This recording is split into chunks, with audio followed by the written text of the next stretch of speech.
Today's nap time story time once again comes from the Literature Works anthology. Prior to today, I hadn't ever read this story, Just a Dream, with pictures and story by Chris Van Allsburg, but I read it today and I liked it. Let's read a little bit about the author and illustrator. Chris Van Allsburg says about his artwork, "I like to create a world where strange things may happen." Van Allsburg art has always been a little mysterious, which made it easy for him to illustrate Walter's dreams in Just a Dream.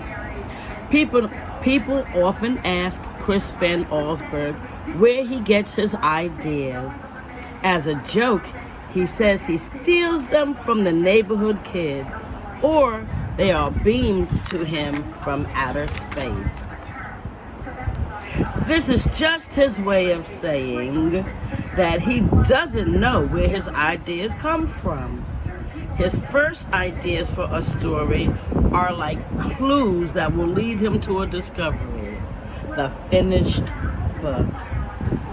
Just a Dream.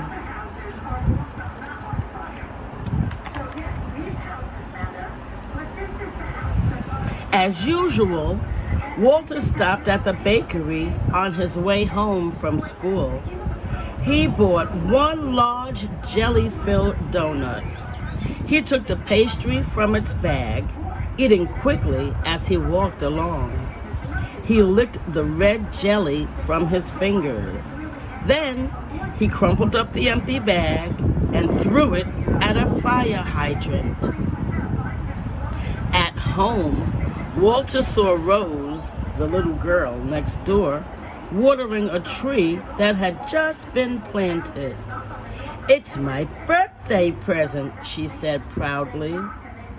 Walter couldn't understand why anyone would want a tree for a present. His own birthday was just a few days away. "And I'm not getting some dumb plant," he told Rose.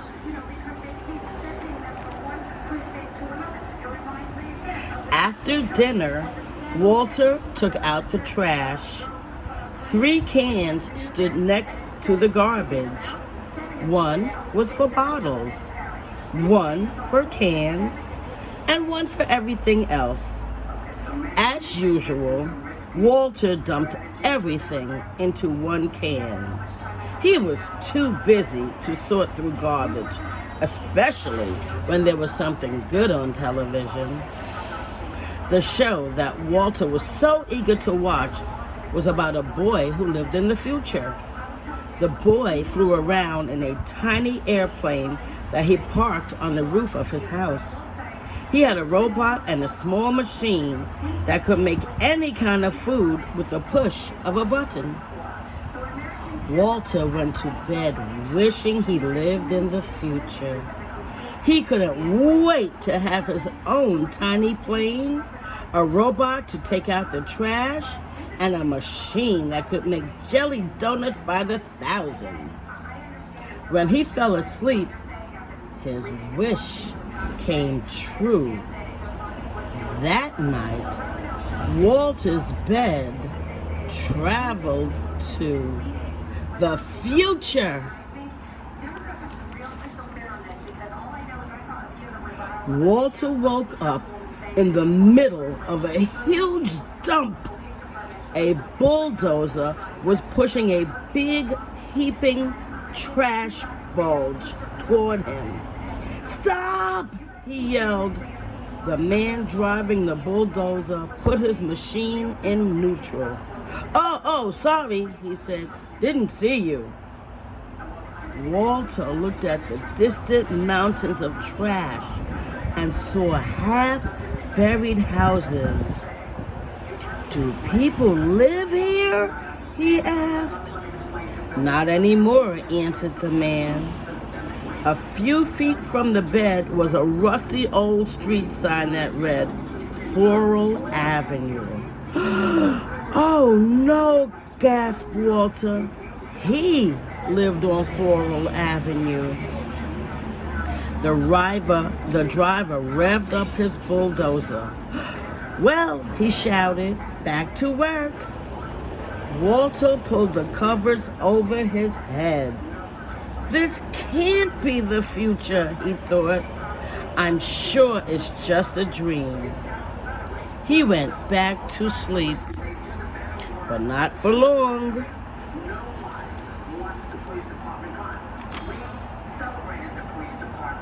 Walter peered over the edge of his bed, which was caught in the branches of a tall tree. Down below, he could see two men carrying a large saw. "Hello!" Walter yelled out. "Hello to you," they shouted back. "You aren't going to cut down this tree, are you?" Walter asked. But the woodcutters didn't answer. They took off their jackets, rolled up their sleeves, and got to work. Back and forth they pushed the saw, slicing through the trunk of Walter's tree.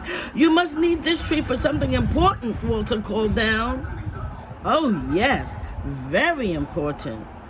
Then Walter noticed lettering on the woodcutter's jackets. He could just make out the words, "Quality Toothpick Company." Walter sighed and slid back under the covers until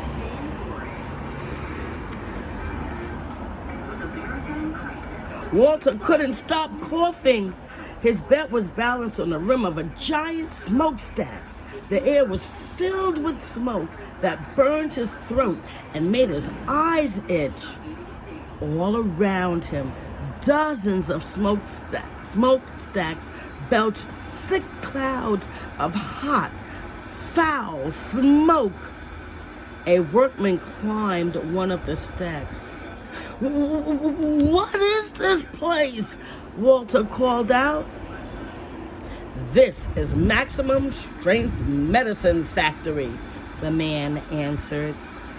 "Gosh," said Walter, looking at all of the smoke.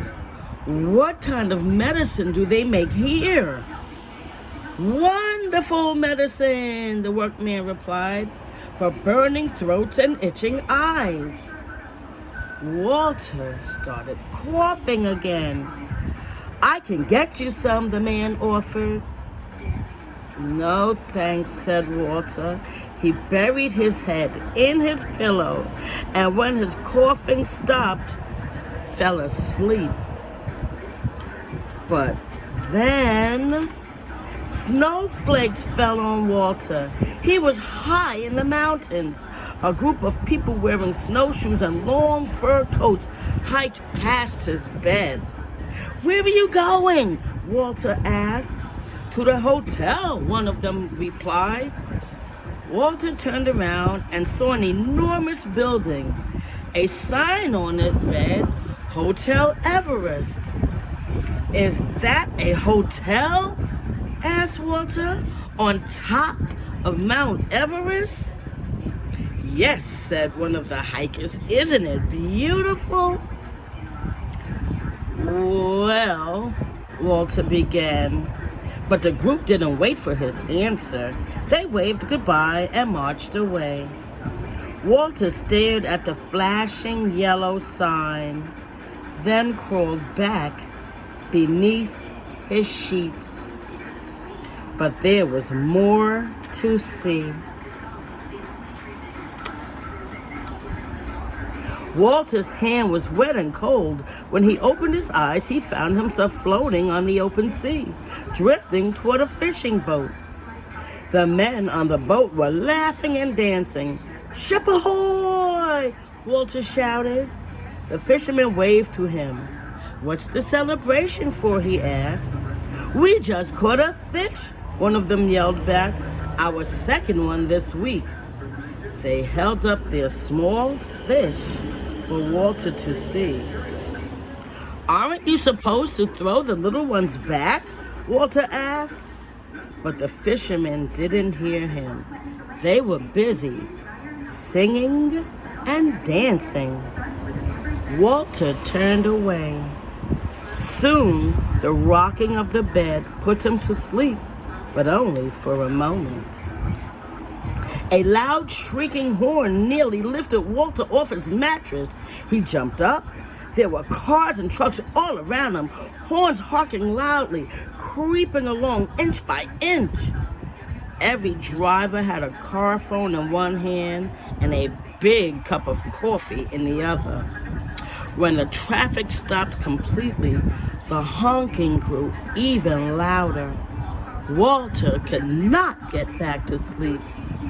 Hours passed, and he wondered if he'd be stuck on the highway forever. He pulled his pillow tightly around his head. This cannot be the future, he thought. Where were the tiny airplanes, the robots? The honking continued into the night until finally, one by one, the cars became quieter and quieter as their drivers and Walter went to sleep. But his bed traveled on. Walter looked up. A horse stood right over his bed, staring directly at him. In the saddle was a woman wearing cowboy clothes. "My horse likes you," she said. "Good," replied Walter, who wondered where he'd ended up all this time. All he could see was a dull yellow haze. "Son," the woman told him, spreading her arms in front of her, "this is the mighty Grand Canyon." Walter gazed into the foggy distance. "Of course," she went on, "with all this smog, nobody's gotten a good look at it for years." The woman offered to sell Walter some postcards that showed the canyon in the good old days. "They're real pretty," she said. But he couldn't look. "It's just a dream," he told himself. "I know I'll wake up soon, back in my room." But he didn't. Walter looked out of the window from under his sheets. His bed was flying through the night sky. A flock of ducks passed overhead. One of them landed on his bed, and to Walter's surprise, he began to speak. "I hope you don't mind," the bird said, "if I take a short rest here. The ducks have been flying for days looking for the pond where they had always stopped to eat." "I'm sure it's down there somewhere," Walter said, though he suspected something awful may have happened. After a while, the duck waddled to the edge of the bed, took a deep breath, and flew off. "Good luck," Walter called to him. Then he pulled the blanket over his head. "It's just a dream," he whispered, and wondered if it would ever end. Then, finally, Walter's bed returned to the present. He was safe in his room again, but he felt terrible. The future he had seen was not what he had expected. Robots and little airplanes didn't seem very important now. He looked out of his window at the trees and lawns in the early morning light, then jumped out of bed. He ran outside and down the block, still in his pajamas. He found the empty jelly donut bag he'd thrown out at the fire hydrant the day before. Then Walter went back home, and before the sun came up, sorted all the trash by the garage. A few days later, on Walter's birthday, all his friends came over for cake and ice cream. They loved his new toys and laser gun set, electric yo-yo, and inflatable dinosaurs. "My best present," Walter told them, "is outside." Then he showed them the gift that he had picked out that morning, a tree. After the party, Walter and his dad planted the birthday present. When he went to bed, Walter looked out his window. He could see his tree and the trees Rose had planted on her birthday. He liked the way they looked, side by side. Then he went to sleep, but not for long, because that night Walter's bed took him away again. When Walter woke up, his bed was standing in the shade of the two tall trees. The sky was blue. Laundry was hanging from a clothesline flapped in the breeze. A man pushed an old motorless lawnmower. This isn't the future, Walter thought. It's the past. Good morning, the man said. You found a nice place to sleep. Yes, I have, Walter agreed. There was something very peaceful about the huge trees next to his bed. The man looked up at the rustling leaves. My great-grandmother planted one of these trees, he said, when she was a little girl. Walter looked up at the leaves. He realized where his bed had taken him. This was the future. After all, a different kind of future. There was still no robots or tiny airplanes. There weren't even any clothes dryers or gas-powered lawnmowers. Walter lay back and smiled. I like it here, he told the man, then drifted off to sleep in the shade of the two giant trees, the trees he and Rose had planted so many years ago. Oh, I really like that story. But now you know, as I always tell you, when the story ends, go take your nap.